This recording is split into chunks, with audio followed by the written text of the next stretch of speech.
Hello बच्चों, मैं आनंद कुमार डेढ़ क्लास में आपका स्वागत करता हूं। तो दोस्तों, आज की इस वीडियो में हम लोग बात करने वाले हैं क्लास 11th का।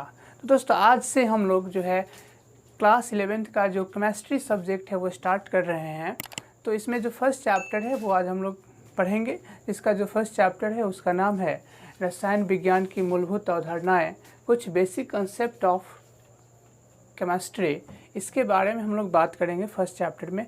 देखिए, जो फर्स्ट चैप्टर है बहुत ही बेसिक से स्टार्ट होगा, यानी कि सबसे पहले तो हम लोग केमिस्ट्री के बारे में जानेंगे कि केमिस्ट्री होता क्या है, ये क्यों पढ़ते हैं, इससे क्या फ़ायदे हैं, हमारे जीवन में क्या क्या फ़ायदे होते हैं, फ्यूचर में क्या इसके हो सकते हैं, इसे संभावनाएं क्या हैं केमिस्ट्री के। इन सब चीज़ों के बारे में फ़र्स्ट चैप्टर में हमें समझना है। और क्या क्या होते हैं, कुछ लॉज हैं, इनके बारे में हमें समझना है जो बहुत ही इंपॉर्टेंट है, जो कि बेस है आपके केमिस्ट्री के, जिस पे केमिस्ट्री टिका हुआ है। और इन्हीं सभी चीज़ों के हम लोग बारे में आज फर्स्ट चैप्टर में पढ़ेंगे। तो इस वीडियो को देखना ना भूलें, शुरू से अंत तक इस वीडियो को देखें ताकि आपको हर चीज़ें समझ में आ जाए। आप लोग 10th का एग्ज़ाम दिए हैं, आप लोग के रिजल्ट बहुत अच्छे आए होंगे शायद, और नहीं भी आए हैं तो कोई बात नहीं है, पास हुए हैं। स्टार्ट कीजिए कि ऐसा कीजिए कि अगली बार अब आपकी जो मेहनत है वो रंग लाए। इतना अपने आप को रगड़ दीजिए ना कि मतलब मेहनत भी कहे कि बस रुक जा, अब हो गया।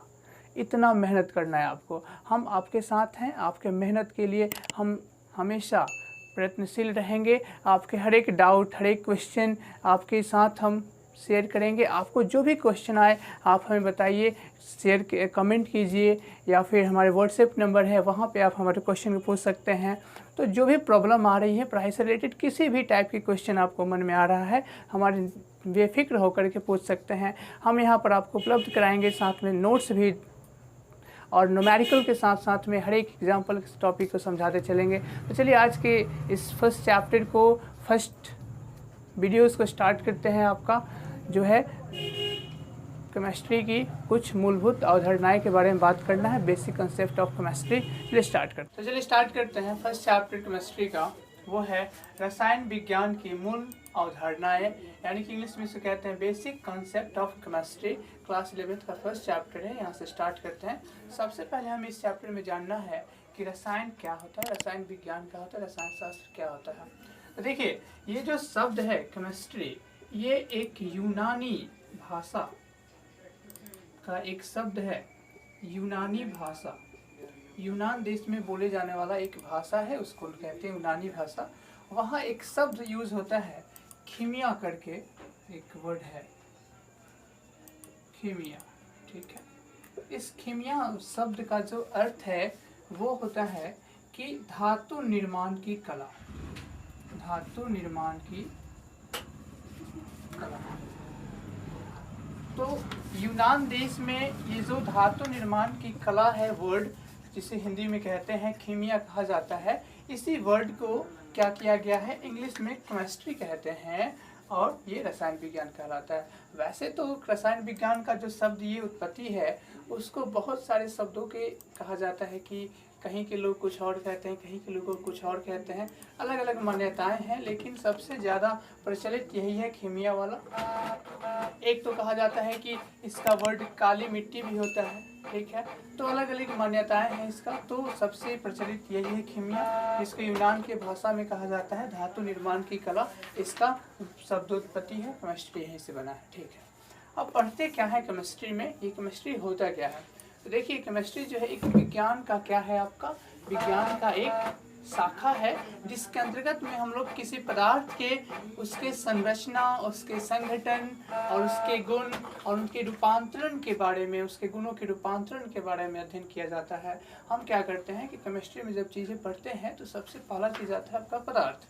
तो पदार्थ के बारे में जानते हैं इसमें कि पदार्थ जो है किस तरीके का बना है, यानी कि पदार्थ जो बना है वो किस पदार्थ से बना है, और जो पदार्थ आपस में जुड़ के जो बन रहे हैं वो पदार्थ कैसे जुड़े हैं, एक दूसरे से किस प्रकार से जुड़ रहे हैं, यानी कि उसके इंटरनल स्ट्रक्चर के बारे में हम लोग बात करते हैं, आंतरिक संरचना के बारे में बात करते हैं, और उस पदार्थ के गुण के बारे में बात करते हैं। देखिए, हम अपने आसपास में चीज़ों को देखते हैं तो देखेंगे कि हर एक चीज़ जो यूज़ हम लोग कर रहे हैं वो अलग अलग पदार्थों का बना हुआ है। तो क्या हम किसी दूसरी चीज़ का यूज़ कर सकते थे कि नहीं कर सकते थे, कर सकते थे, लेकिन वो कितना सही होता नहीं होता, इन चीज़ों में हम लोग क्या कर पाते हैं, इस गुण की आवश्यकता पड़ती है। अब एक टीचर है तो पढ़ा सकता है, अगर आप उसको कहें कि आप कोई अलग काम कीजिए, डॉक्टर बन जाइए, तो उससे नहीं हो पाएगा, क्योंकि उसके पास जो गुण है वो पढ़ाने का गुण है, वो पढ़ा सकता है। इसी प्रकार अपने घर में देखते हैं कि घर जब बनाने का बात आता है तो क्या यूज़ करते हैं, गिट्टी, सीमेंट, बालू, ये सब छड़ जो है यूज करते हैं। तो इसमें जो क्या है कि हर एक पदार्थ जो है अपना एक गुण होता है उसका, और इसी कारण से उसका यूज किया करते हैं कि उसमें उस चीज़ का यूज करते हैं। ठीक है, तो गुण का जानना बहुत ज़रूरी है, और बताता कौन है, केमिस्ट्री ही हमें बताता है उनके गुणों के बारे में। अगर उनके गुणों को और ज़्यादा बेहतर करना हो तो भी हमें कौन बताएगा, केमिस्ट्री ही बताता है। अब देखिए, हवाई जहाज़ जो होता है, मान के चलिए रॉकेट है, तो रॉकेट का जो स्ट्रक्चर है, बनावट है, संरचना है, उसको अगर डिज़ाइन किया जाए तो उसमें क्या होगा कि हम लोग ऐसे धातु की ज़रूरत होगा जो बहुत ही हल्का हो, प्लस में उसमें तापमान सहने की क्षमता ज़्यादा हो। ये कौन बताएगा कि कौन ऐसा धातु है जो सबसे ज़्यादा तापमान सह सकता है, हल्का है, ठीक है। तो इस तरीके से रसायन विज्ञान ही हमें बताता है। तो रसायन विज्ञान में हम लोग क्या पढ़ते हैं, इसको इस तरीके से परिभाषित कर सकते हैं। रसायन विज्ञान जो है विज्ञान की वह शाखा है, कह सकते हैं विज्ञान की वह शाखा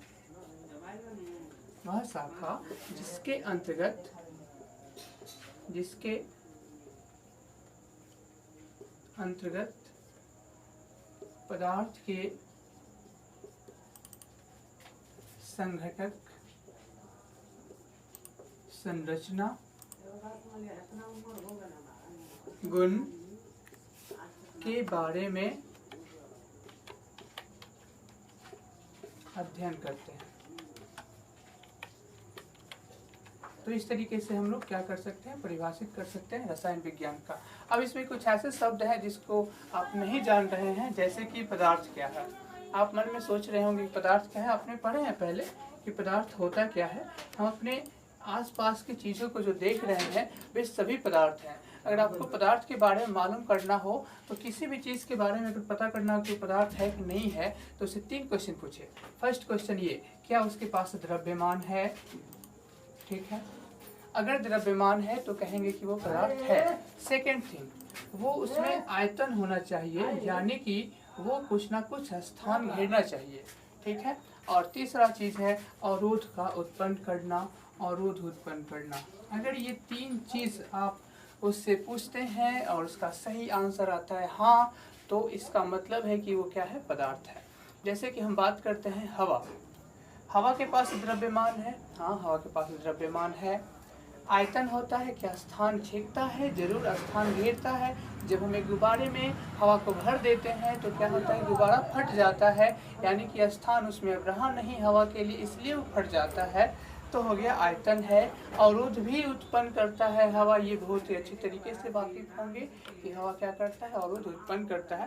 तो इस तरीके से कह सकते हैं कि हवा क्या है, आपका पदार्थ है। तो हम लोग पदार्थ के उसके गुण, संघटक और संरचना के बारे में अध्ययन करते हैं, तो उसे ही क्या कह देते हैं, विज्ञान के। तो चलिए अब जानते हैं कि रसायन विज्ञान की शाखाएं। देखिए, सुविधा के लिए रसायन शास्त्र को पढ़ने के लिए रसायन विज्ञान छोटा मोटा थोड़ी चीज़ है, बहुत स्प्रेड है, फैला हुआ ये एक विज्ञान का शाखा है। तो इसको सुविधा के लिए भी और छोटे छोटे भागों में बांट दिया गया है। जैसे कि एक है कार्बनिक रसायन, दूसरा अकार्बनिक, भौतिक रसायन, भू रसायन, जीव रसायन, औषधीय रसायन, जिसमें जितने भी दवाएं बनते हैं वो सभी के सभी आपके रसायन विज्ञान से ही संबंधित होते हैं। तो उसके लिए अलग ही रसायन विज्ञान बना दिया गया है। औषधीय रसायन, औद्योगिक रसायन, इसमें क्या है कि जितने भी इंडस्ट्री में काम होते हैं तो उसमें भी आपके रसायन विज्ञान का ही मदद लिया जाता है। तो हम आगे बताएंगे, इसको एक्सप्लेन करेंगे कि औद्योगिक में हम लोग क्या यूज़ करते हैं।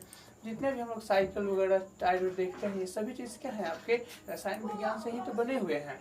प्लास्टिक वगैरह यूज़ करते हैं, सभी आपके रसायन विज्ञान से ही बने हुए हैं। तो इस सब में औद्योगिक कामों में ये आपका रसायन विज्ञान काम देता है। तो उसके लिए एक अलग ही विज्ञान का शाखा है। जीव रसायन, जीवों के बारे में, इसमें रसायन के जीवों के शरीर में किस तरीके से पूरा रसायन विज्ञान काम करता है।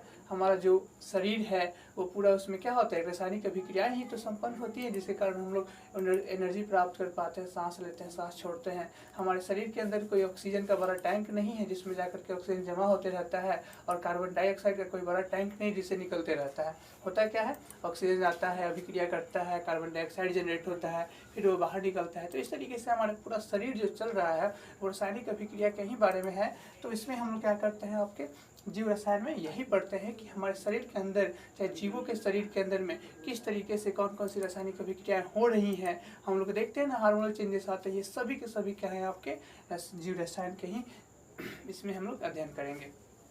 नेक्स्ट है आपका भू रसायन। पृथ्वी के अंदर बहुत सारे धातुएं पदार्थ सभी उपस्थित हैं, वो किस प्रकार से अभिक्रिया करते हैं, क्या करते हैं, इन सभी चीज़ों के बारे में हम लोग भू रसायन में पढ़ते हैं। इसके बाद है आपका भौतिक रसायन।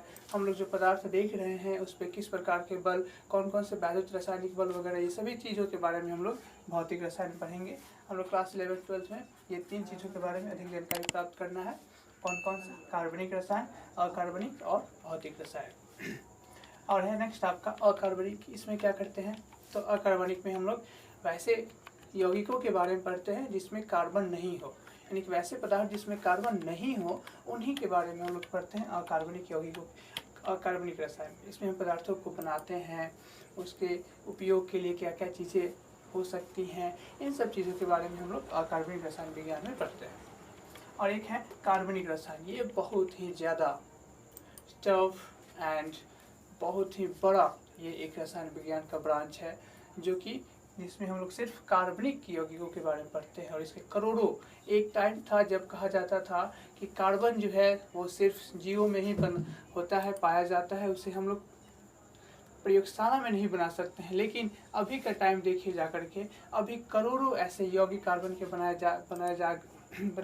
गए हैं जो कि अभी संभव हो पाया है। लेकिन पहले के लोग कहते थे, कुछ साइंटिस्ट थे, वो मानते थे कि कार्बन सिर्फ जीव में ही पाया जाता है। तो इसके लिए एक अलग ही रसायन विज्ञान है जिसे हम क्या कहते हैं, कार्बनिक रसायन। बहुत इंटरेस्टिंग भी है, टफ भी है। चलिए स्टार्ट करेंगे। अब आपके अगले वीडियो में हम बताएंगे कि रसायन विज्ञान का महत्व क्या है, हमारी जो ज़िंदगी जी रहे हैं इसमें रसायन विज्ञान का क्या महत्व है, इन सब चीज़ों के बारे में जानेंगे अगले वीडियो में। धन्यवाद। इस वीडियो को ज़्यादा से ज़्यादा शेयर करें। अगर आप हमारे चैनल पर नए हैं तो चैनल को सब्सक्राइब ज़रूर कर लें, ताकि हमारे जो भी वीडियो हो आपको मिलता रहे। धन्यवाद।